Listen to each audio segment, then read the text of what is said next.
adlaw dinagatonan niya kita karon sa Provincial EOC Santa Cruz San Jose aron masaksihan ang gipahigayon nga Barangay Healthy Carinderia Project Launching and Community Awareness Racing diin tumong niini mahatagan og dakong pagtagad ang nutrisyon sa mga kabatan-unan sa dinagat o sa probinsya. Isip pakigbatok sa malnutrisyon sa probinsya sa Dinagat Islands, nagmalampuson nga gilusad ang Barangay Healthy Carinderia or BHK para sa Barangay 40 sakop sa lungsod sa San Jose, diin usa ang maong barangay sa adunay taas nga kaso sa malnutrisyon. Kini gipahigayon ngadto sa Provincial EOC Santa Cruz, San Jose. Ang Barangay Healthy Carinderia ay programa ng DOH in partnership with our office, Provincial Health Office.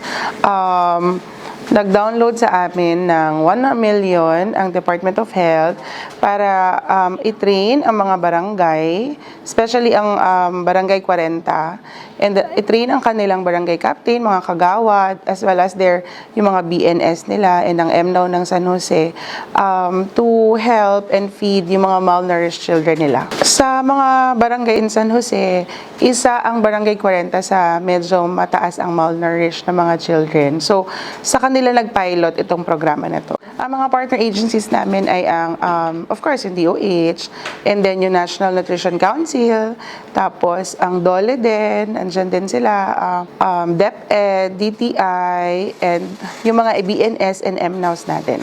Aside from them, nandyan din yung mga beneficiaries natin na mga family, saka yung mga pregnant women na kailangan ng support sa kanilang nutrisyon.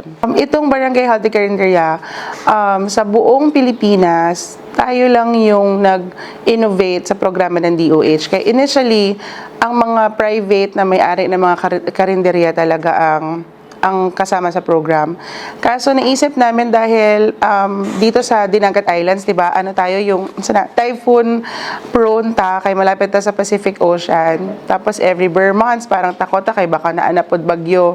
So, instead of training yung mga private na mga karinderya, mas maayo na mga barangay ang empower natin para anytime na may bagyo na naman or kung ano na namang sakuna, kabalo na sila kung paano mag-handle sa mga malnourished children nato. Usa kini ka programa sa Department of Health or DOH pinagi sa Healthy Pilipinas campaign sa pagpanguna ni HEPO 3 DOH CHD Caraga HPU Phoebe Rani de Mata Buke, kauban ang suporta og pakig-alayon sa provincial government ubos sa pagdumala ni Governor Nilo P. Demiro Jr.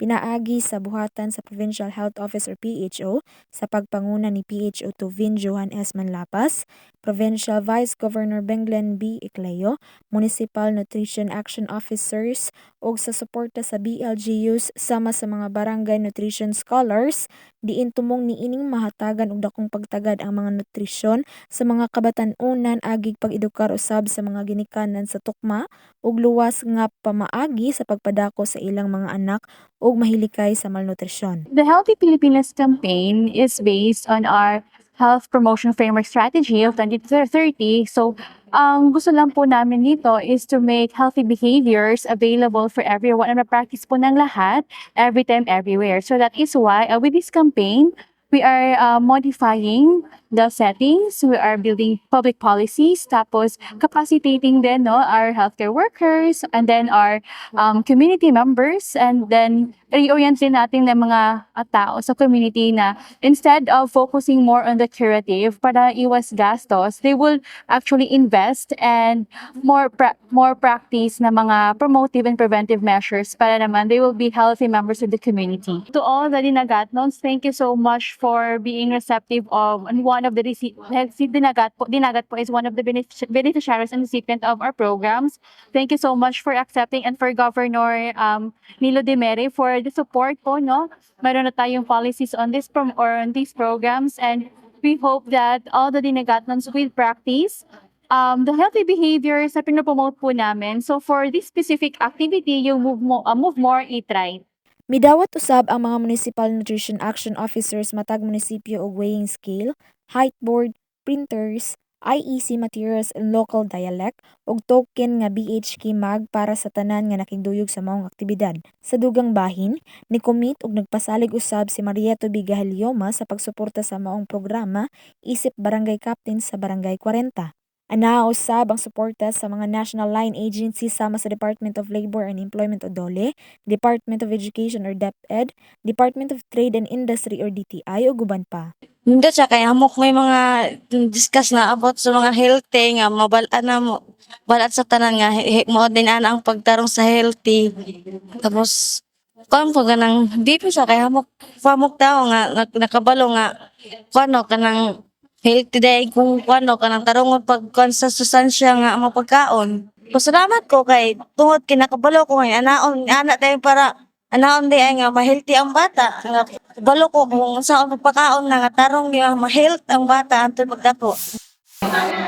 Para sa ubang pang detalye, kanunay lamang magsunod sa official Facebook page sa PIO Dinagat Islands. Alang sa Dinagat News, kini si Lawrence Minidia reporting.